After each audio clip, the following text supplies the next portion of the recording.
અર્ધવાહકોમાં વિદ્યુતનું વહન.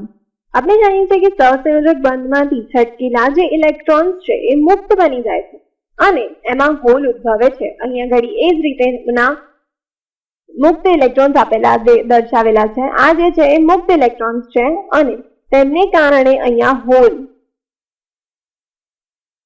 સહસંયોજક બંધની અંદર ઉદ્ભવેલું છે. આ જે મુક્ત ઇલેક્ટ્રોન છે તે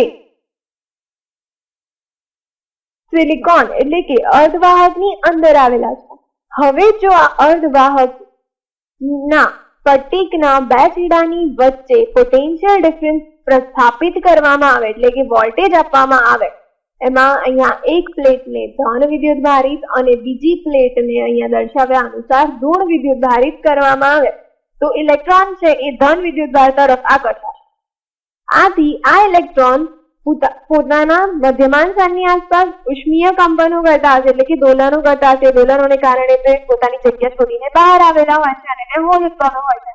આ જે ઇલેક્ટ્રોન છે જે મુક્ત ઇલેક્ટ્રોન છે એ આગળ ગતિ કરે છે ધન વિદ્યુતભાર તરફ.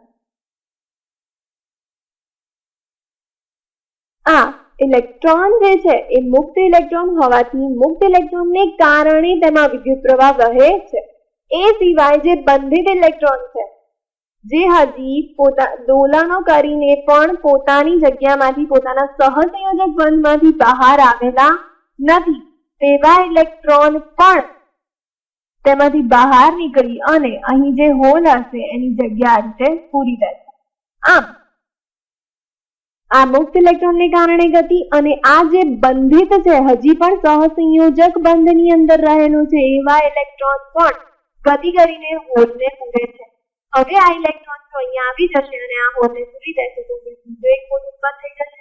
એ જ રીતે જો અહીંયા આગળ કોઈ હોલ હશે તો એને પૂરવા માટે આ બંધિત ઇલેક્ટ્રોન એમાંથી બહાર નીકળી અને એ હોલને પૂરી થશે. પરિણામે અહીંયા બીજો એક હોલ થઈ જશે.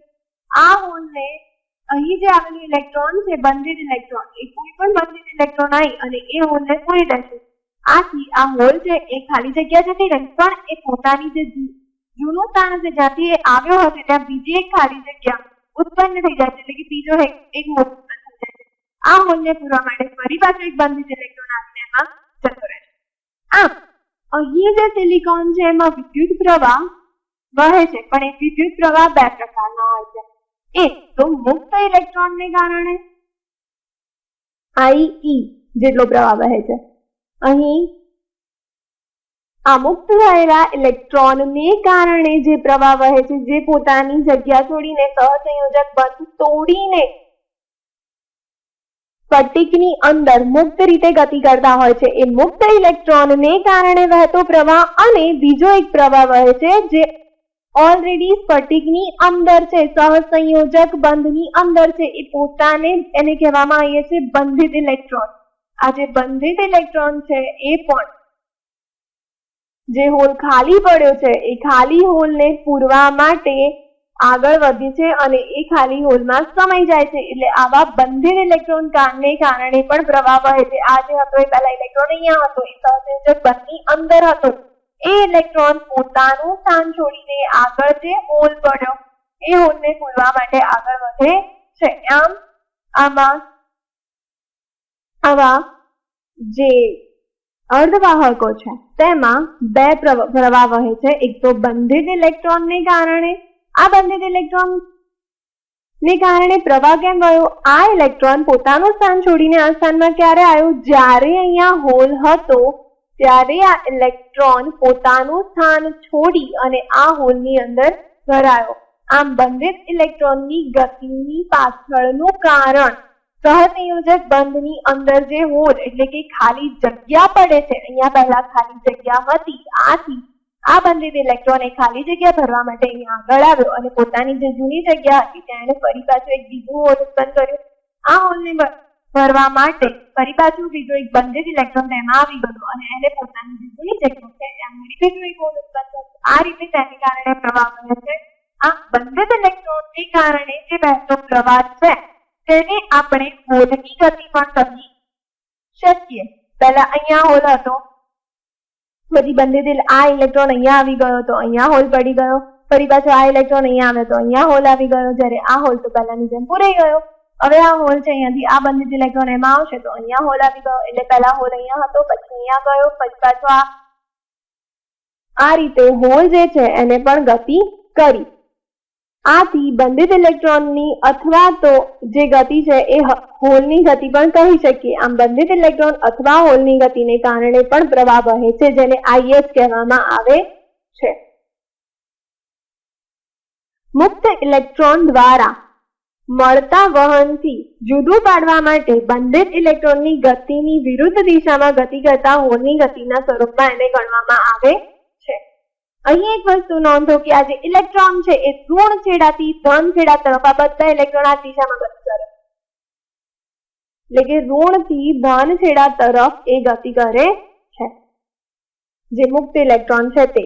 એ જ રીતે આ જે બંધિત ઇલેક્ટ્રોન છે એ પણ પહેલા અહીંયા હતો પછી આગળ આવ્યો ફરી પાછો અહીંયા આવ્યો, એટલે કે બંધિત ઇલેક્ટ્રોન છે એ પણ ધન છેડા તરફ જ ગતિ કરે છે, એટલે ઋણથી ધન જ જાય છે. જ્યારે હોલ જે છે એની ગતિ અહીંયા આપણે દર્શાવી હતી, પહેલા અહીંયા હોલ પડ્યો પછી આ દિશામાં ગયો પછી અહીંયા આ રીતે પછી આગળ આમ હોલ છે એની ગતિ ધનથી કઈ છે, ઋણ તરફની હોય છે. આમ ઇલેક્ટ્રોન જે છે તેની ગતિ જે છે એ ઋણથી ધન હોય છે, જ્યારે હોલની જે ગતિ છે એ ધનથી ઋણ હોય છે. અહીં હોલ જે છે જ્યારે પણ એક હોલ અહીંયા ઘડી સર્જાય છે ત્યારે બીજો ઇલેક્ટ્રોન બંધિત ઇલેક્ટ્રોન જે છે એ હોલની ખાલી જગ્યા પૂરવા માટે તેની અંદર સમાઈ જાય. એ જ રીતે હોલ જે છે એ ઋણ વિદ્યુત ભાર તરફ આગળ વધતો જશે અને એમાં બંધિત ઇલેક્ટ્રોન છે એ આગળ વધતા વધતા સમાતા જશે. આમ હોલ જે છે એ ઇલેક્ટ્રોનને આકર્ષવાની વૃત્તિ ધરાવે છે. એ ધન વિદ્યુત ભાર નથી પણ ઇલેક્ટ્રોનને આકર્ષવાની વૃત્તિ ધરાવતો હોવાથી તેને ધન વિદ્યુત ભાર તરીકે લઈ શકીએ છીએ, પણ હોલ એ ધન વિદ્યુત ભાર નથી. આમ શુદ્ધ કે અંતર્ગત અર્ધવાહક સિલિકોન અને જર્મેનિયમમાં મુક્ત ઇલેક્ટ્રોન અને હોલ એમ બંનેને કારણે વિદ્યુતનું વહન થાય છે, એટલે કે ઇલેક્ટ્રોન અને હોલ બંને વિદ્યુત ભાર વાહકો છે. અહીં ઇલેક્ટ્રોન અને હોલ બંનેને કારણે વહન થતું હોવાથી તે બંનેને આપણે વિદ્યુત ભાર વાહકો કે જેને કારણે વહન થાય છે આથી તેને વિદ્યુત ભાર વાહકો કહેવામાં આવે છે. શુદ્ધ અર્ધવાહકમાં મુક્ત ઇલેક્ટ્રોન અને હોલના જોડકા જ ઉદ્ભવતા હોવાથી તેમની સંખ્યા ઘનતા ઇલેક્ટ્રોનની સંખ્યા ઘનતાને Ne વડે દર્શાવવામાં આવે, તેમજ હોલની સંખ્યા ઘનતા જે છે તેને NH વડે દર્શાવવામાં આવે. તો આ બંનેની સંખ્યા સમાન છે, આથી ઇલેક્ટ્રોન અને હોલ જે છે એ ઇન્ટ્રિન્સિક